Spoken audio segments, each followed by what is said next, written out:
बिस्मिल्लाहिर्रहमानिर्रहीम। मैं हूं आरिफ हमीद भट्टी, आम शहरी, और आप देख रहे हैं आरिफ हमीद भट्टी यूट्यूब चैनल।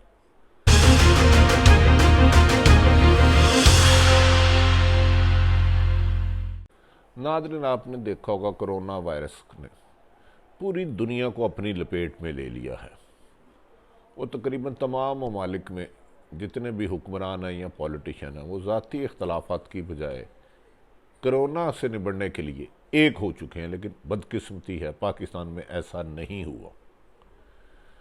पाकिस्तान में हुक्मरान और अपोजिशन की अक्सरियत लीडरों की, मैं ये तो नहीं कह रहा सारे ही, हालात से गाफल, इंतकाम की आग में एक दूसरे को जलाने पे तुले हुए हैं। इन हालात में ये भी भूल गए कि ये 20-22 करोड़ ममालिक जहाँ सेहत की सहूलियात ना होने के बराबर है,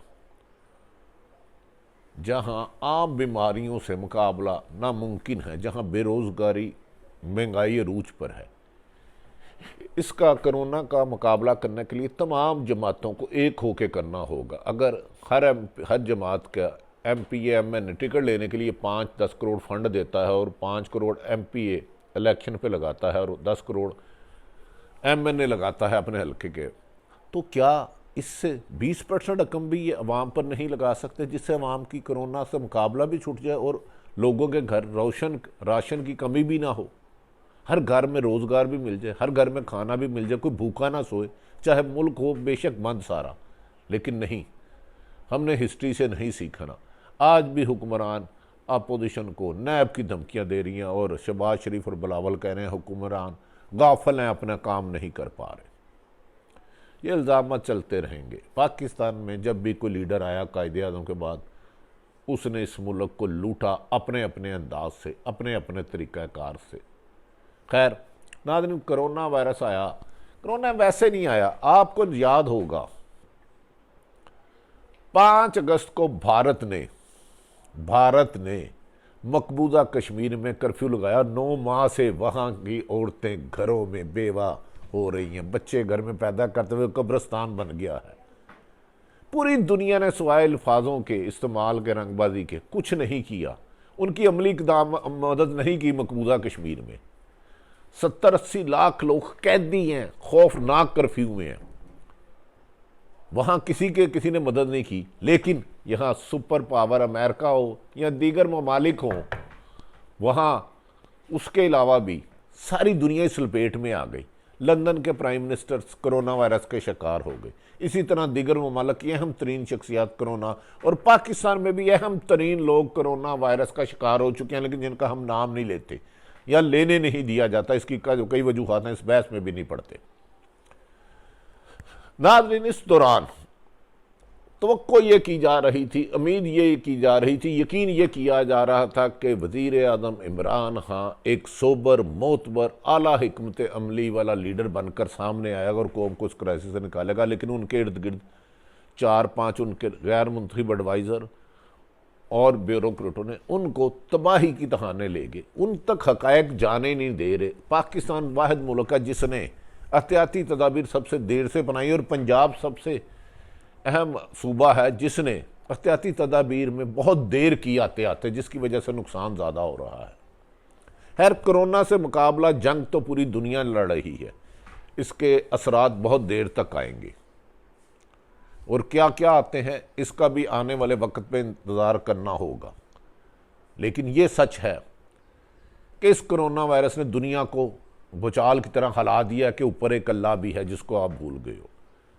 नाज़रीन, हमारी हुकूमत न जाने क्यों इतनी गाफिल है, इंतकाम में डूबी हुई है, सोशल मीडिया के ज़रिए हुकूमत करना चाह रही है, इंतकाम में अंधी हो चुकी है। सोशल मीडिया पे जो इनके खिलाफ राय करता है, उनको गालियाँ, नामुनासिब लफाज का इस्तेमाल।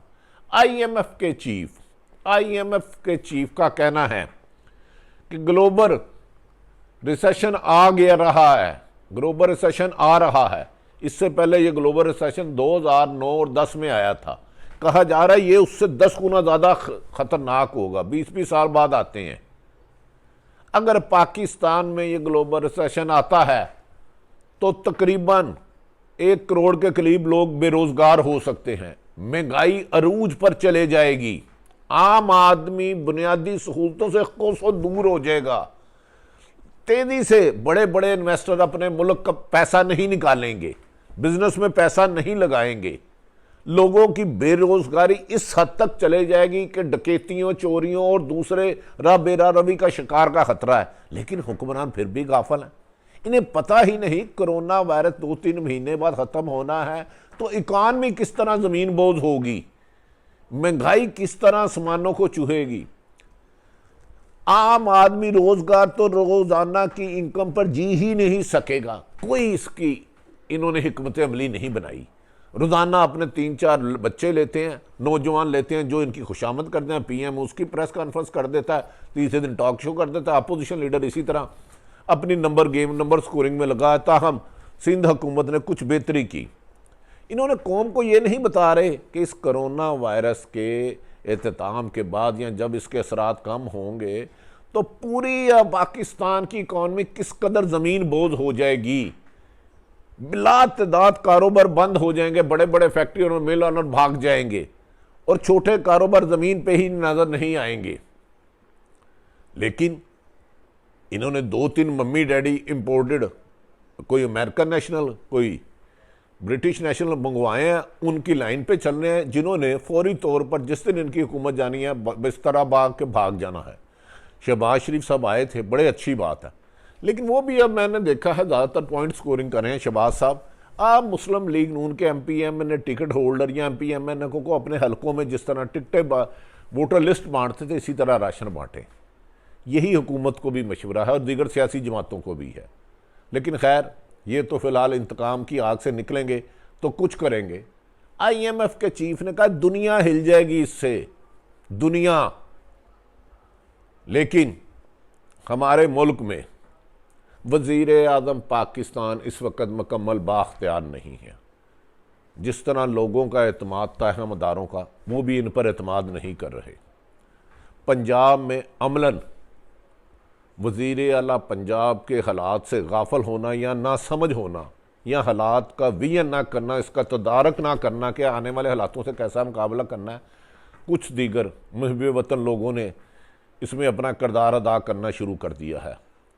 अब कोरोना वायरस में 80% हुक्मरान, मैं इसमें 20% अच्छे लोग हैं, बहुत ज़्यादा मेहनत कर रहे हैं, ब्यूरोक्रेसी भी है, सियासतदान भी है। कोरोना वायरस से मीडिया पे जंग शुरू कर दी है। सिर्फ बयान देना, प्रेस कॉन्फ्रेंस करना, मैंने स्काइप पे ये कर दिया, मैंने स्काइप पे वो कर दिया, अमली इकदाम इनके सिफर है, नज़र नहीं आते। इन गाफल, इन इक़्तिदार के अंधे लोगों को कौन बताए कि जो कोरोना वायरस ने तबाही करनी वो तो करते जा रही हैं, उसके बाद इकानमी को बचा लें, इस मुल्क को बचा लें, इस पाकिस्तान को बचा लें। लेकिन नहीं, आपस में इत्तेहाद नहीं। वज़ीर आज़म चंद खुशामदियों के निर्गे में रोज़ाना आते हैं टीवी पे, थोड़ी सी टॉक शो की पसंदीदा अपने अल्फाज की है, अपोजिशन भी ऐसे कर रही है, लेकिन हालात से गाफल है। ये ग्लोबल रिसेशन जिस दिन पाकिस्तान की तरफ ज़्यादा तेज़ी से आया तो अल्लाह ना करे इनसे हालात संभाले नहीं जाने। ऐसे मौके पर अवाम को चाहिए कि वो दुरूद शरीफ और इस्तग़फ़ार का विर्द करे। इन हुक्मरानों से बज़ाहिर बादिउल नज़र में मुझे नहीं लगता कोरोना से ना लड़ने की हिम्मत है, ना उसके बाद जो इकानमी तबाह हो रही है उसको ऊपर खड़ा करने की, उसमें बेहतरी लाने की सलाहियत है। उसकी वजूहात कुछ बहुत सारी ऐसी हैं कि हमारे वज़ीर आज़म को अवाम ने वोट दिया या किस तरह भी बन गए, वो समझते हैं उन्हें किसी और ने वज़ीर आज़म बनाया जिसका इसमें कोई रोल नहीं था। वो ज़्यादातर उनके कहने पे चल रहे हैं। पीपल्स पार्टी और नून लीग अपने पॉइंट स्कोरिंग में है। इन हालात में फिर आप कभी नवाज शरीफ को बुलाते हैं, कभी शाहिदा खान अब्बासी को बुलाते हैं। ओ भाई, पहले कोरोना से तो लड़ लो। क्या आपने वो जो आपके वज़ीर दफ़ा हैं परवेज़ खटक, क्या नैब ने उनको बुलाया? क्या आपके दीगर जो मुल्ज़मान हैं नैब ने उनको बुलाया? पेशावर आपने मेट्रो आज तक नहीं ठीक की, मालम जपा केस आपने उनको बुलाया? नहीं। आप इंतकाम की आग को थूक दें और इंसाफ के तराजू को पकड़ लें। जिस मुल्क में इंसाफ नहीं होता वहाँ ना इंसाफ़ी होती है, ना इंसाफ़ी नारगी और हालत जंग में चले जाया करती है, खाना जंगी की तरफ चले जाती हैं। और इसके ज़िम्मेदार कुछ हुक्मरान ज़रूर होंगे, और जिन्होंने अच्छा रोल अदा कर रहे हैं, जो आवाम की खिदमत के लिए कर रहे हैं, ना सिर्फ कोरोना से लड़ रहे हैं बल्कि इकानमी को और बेसहारा बेबस रोज़ाना जो बेचारे बेबसी में मजदूरी करके बच्चों को पाल रहे हैं, उनके रिज़्क़ को राशन पहुँचाने की भी कोशिश कर रहे हैं। वो दुनिया और आखिरत दोनों चीज़ें संवार रहे हैं। नाज़रीन, आरिफ हमीद भट्टी का यूट्यूब चैनल अगर आपको पसंद आए तो इसे लाइक कीजिएगा, सब्सक्राइब कीजिएगा, तो शेयर कीजिएगा। नाज़रीन, बहुत सारी खबरें हैं मैं जो नहीं दे रहा, क्योंकि पाकिस्तान में अमलन सहाफ़त आज़ाद नहीं है। इसको डिक्टेशन पे चलाया जा रहा है, डिक्टेशन पे चलाया जा रहा है। पाकिस्तान को डिक्टेशन पे चलाया जा रहा है, अमली इक़दामात करने की बजाय। जो लोग भी ताकत रखते हैं वो सिर्फ़ और सिर्फ मीडिया पे ख़ुद को ज़िंदा रखने के लिए बयान दे रहे हैं। रोज़ सुबह कमा कर रात को बच्चे पालने वाले फाकों पर आ चुके हैं, ये सच है। और खुदा इस हालत से पाकिस्तान नहीं दुनिया को निजात दिलाए। नाज़रीन, अपने अहल खाना का, अपने इर्द गिर्द रहने वालों का, हुकूमरान और सियासी जमातों को छोड़ें। जितनी आप मदद कर सकते हैं, किसी को एक वक्त का भी खाना पहुँचा सकते हैं, यही पहुँचाए, यही आपका आखिरत में काम आएगा। पाकिस्तान जिंदाबाद।